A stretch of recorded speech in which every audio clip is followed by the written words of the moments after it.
Hi అండి, నమస్తే. Welcome to Vishali wonder channel.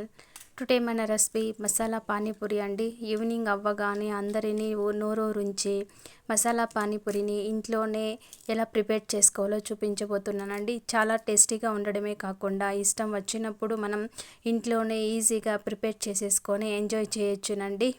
అందరికీ ఇష్టమైన ఈ మసాలా పానీపూరిని సింపుల్ అండ్ టేస్టీగా ఇంట్లోనే ఎలా ప్రిపేర్ చేసుకోవాలో ఈ రెసిపీలో నేను చూపించబోతున్నానండి. నేను చూపించిన విధంగా మీరు కూడా ప్రిపేర్ చేసుకున్నారంటే చాలా టేస్టీగా ఉండడమే కాకుండా ప్రతిసారి కూడా మీరు ఇంట్లోనే ప్రిపేర్ చేసుకొని ఈజీగా తినేస్తారండి. ఇంకెందుకు ఆలస్యం చేయకుండా వీడియోలోకి వెళ్ళిపోదాం పదండి. ఈ రెసిపీ కోసం నేను పచ్చి టమాటాని 150 గ్రామ్స్ తీసుకున్నానండి. ఇప్పుడు ఇందులోనే తగినంత సాల్టు, అలాగే ఒక చిటికెడు పసుపు కూడా వేసి ఒక గ్లాస్ వాటర్ వేసి 2 విజిల్ వచ్చేంత వరకు బాగా ఉడికించుకుంటున్నానండి. మీరు కావాలంటే ఎండు బఠానీ కూడా నానబెట్టి యూస్ చేసుకోవచ్చునండి. ఇప్పుడు ఒక మిక్సీ జార్ తీసుకొని అందులో 1 ఇంచు అల్లం ముక్కలు, 4-5 వెల్లుల్లి రెబ్బలు, 4 పచ్చిమిర్చి వేసుకుంటున్నానండి. కొద్దిగా పుదీనా వేసుకుంటున్నానండి. అలాగే ఒక ఆనియన్ని సన్నగా కట్ చేసి ఇలా ముక్కలుగా వేసుకుంటున్నానండి. ఇప్పుడు ఇందులోనే ఒక టమోటాను కూడా ముక్కలుగా కట్ చేసి వేసి మసాలా పేస్ట్ ప్రిపేర్ చేసుకున్నానండి. ఇప్పుడు ఒక ప్యాన్ పెట్టుకొని ఇందులో 2 టేబుల్ స్పూన్ ఆయిల్ వేసుకుంటున్నానండి. అలాగే 1/2 టేబుల్ స్పూన్ జీరా కూడా వేసి సన్నగా తరిగి పెట్టిన ఆనియన్ని వేసుకుంటున్నానండి. ఆనియన్ని లో ఫ్లేమ్లో పెట్టి కొద్దిగా మగ్గితే సరిపోతుందండి. ఇప్పుడు ఇందులోనే ఈ మసాలా పేస్ట్ని యాడ్ చేసుకుంటున్నానండి.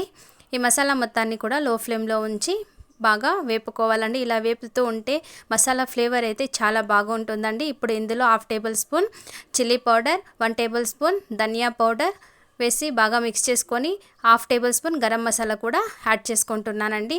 ఈ మసాలాలన్నీ కూడా బాగా మిక్స్ అయ్యేలాగా కలుపుకొని చిటికెడు పసుపు కూడా వేసుకోవాలండి.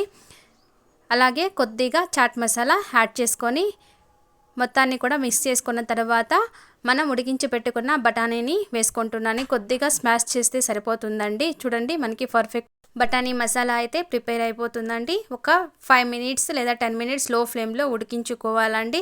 మొత్తం మిక్స్ చేసుకున్న తర్వాత టేస్ట్ అయితే సాల్ట్ కానీ ఏదైనా కావాలంటే అడ్జస్ట్ చేసుకొని ఇప్పుడే మిక్స్ చేసుకోవాలండి.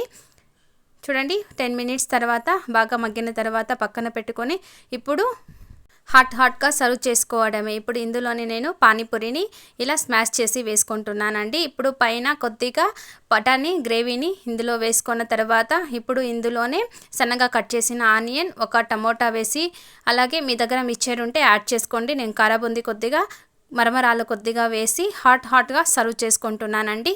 ఓకే ఫ్రెండ్స్, చూసారుగా అందరికీ ఇష్టమైన మసాలా పానీపూరిని ఇంట్లోనే ఎలా ప్రిపేర్ చేసుకోవాలో ఈజీగా.